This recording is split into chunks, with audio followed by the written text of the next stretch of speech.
Adanọ. Na keki ime. Ọ dị mma. Anyị bịara na ogige ebe a na-eme gịnị a na-echekwaba ma ọ bụ ebe gbagwojuru ọtụtụ ndị mmadụ anya n'ihe omimi nke karịsịchara uche nke mmadụ nghọta nke dị n'ala Igbo ukwu.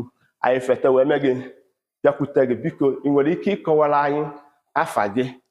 Okay, aha m bụ Nwaada Chizoba Okeke.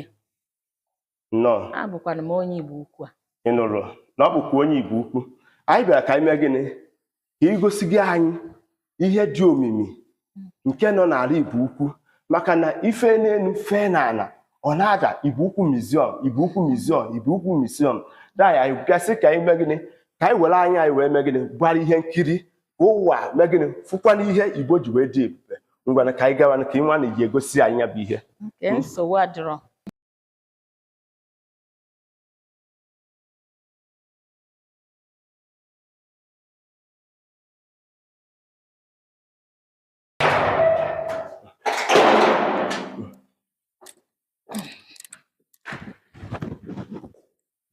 Ụnụ afụgoro ka ọ dị na ụnụ afụgo na nke bụ mbọsị mbụ m na-abịakwa ka m mee gịnị ka m gosi ụnụ. Nwanne m gosigodo ihe dị ebe a maka ya bụ ihe karịa uche nke mmadụ ịghọta.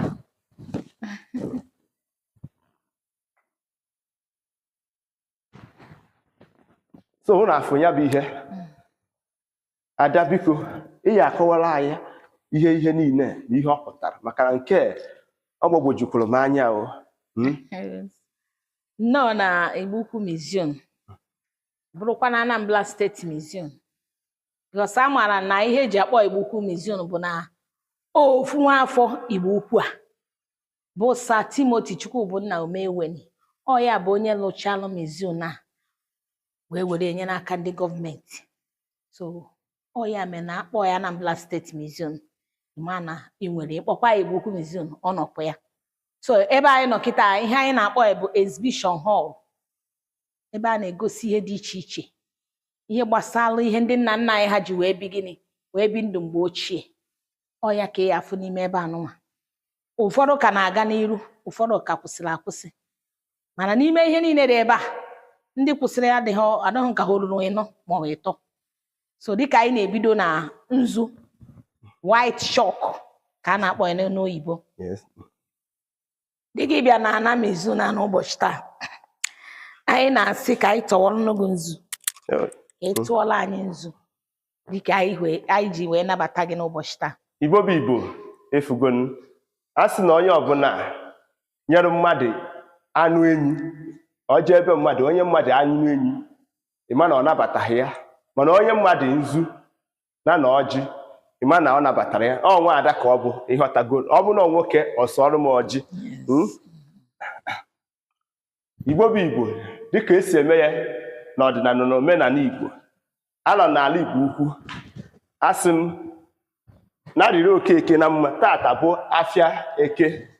Eke dịrị Igbo ukwu na mma o, na dịrị Igbo na mma o, na dịrị ụmụnna anyị ndị n'obodo na mma o, na-adị izukwa nwe onwe na mma n'aha Chukwu na ndị ala nye ya anyị agadi ofu bụ ego oyibo. Ọmụmụ nwoke,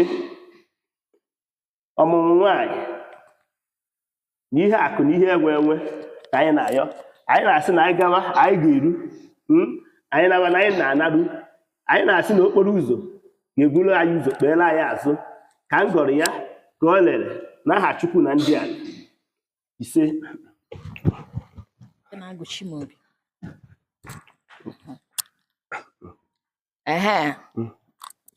Nnọọ na Igbo Ukwu Museum dịka etụsịrị nzu, ịma na ihe dị iche iche eji nzu eme. Ọ ịnabata onye ọbịa ya anabatago gị. Nke anụnwa bụ ọkwa nzu. Denụ nke a bụ ọjị dịka omenala Igbo si wee dị.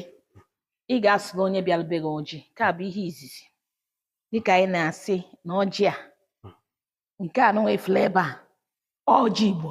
Anyị nwere ụzọ ọjị na-abụ, mana nke a bụ nke anyị na-eyuzu ka ife akpọrọ ya ọjị Igbo. Anyị ji anabata gị na-asị na ekene onye na afọ ga-adịrị onye ahụ na mma. Ise.